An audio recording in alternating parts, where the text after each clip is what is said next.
Good morning, ladies and gentlemen.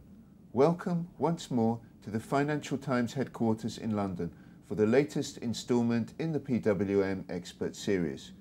Our subject today is investing in European equities.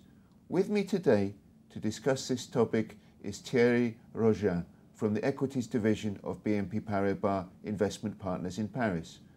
Thierry, and you mentioned the consumer spending, and it would be interesting to analyse what sort of effect these factors will have on the stocks and the small cap stocks in particular. Do you feel these are more likely to outperform the larger companies, bearing in mind that funds in the Europe large cap growth sector have outperformed all other styles over the last 5 years? It's a very interesting point because small cap to me are very attractive, especially in developed market, not just in Europe. In the States, it's almost the same story. The detractor used to say that they are too volatile. At least they are a bit more volatile than the large cap counterpart. But the fact is, small cap in developed market tend to outperform over the cycle their large cap counterpart, as I said. It's particularly clear as well in Europe, and it's particularly clear at the stage where the economy is recovering and accelerating.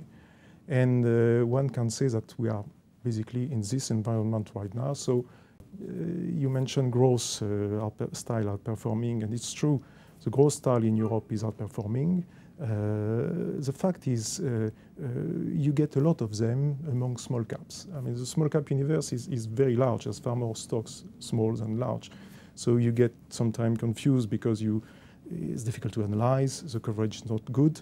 But if you do your homework on this universe, you can find a lot of growth stories.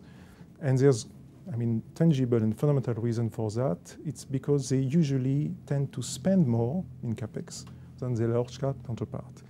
And significantly more. So you can imagine that if you have a bias towards spending more in capex, you should have, reasonably speaking, better expectation of growth in the foreseeable future. So this element of growth translates into the profitability of the companies, and this superior growth you can get in some small cap makes them deliver superior performance compared to other stocks. And people talk about defensive stocks, about cyclical stocks. Any other key factors which stock pickers should be trying to identify at the moment? In the phase of steepening of the yield curve, usually cyclical are doing well. So you could have some cyclicality as well in your portfolio, in addition to more standard classical growth stories. And small cap, to come back to the point we were talking about, are attractive as well for another reason, which is a bit of the cherry on the cake, which is the fact that large caps have the capabilities to borrow money far easier than small cap, and to make use of it to, of course, do acquisitions. And M&A activity has resumed, not hugely, but it has significantly resumed. And you can imagine, for instance, that large cap who have cash or can access financing on a very cheap way in the market, because currently corporate bond yields are very low and interest rates are very low, so they can access definitely cheap financing.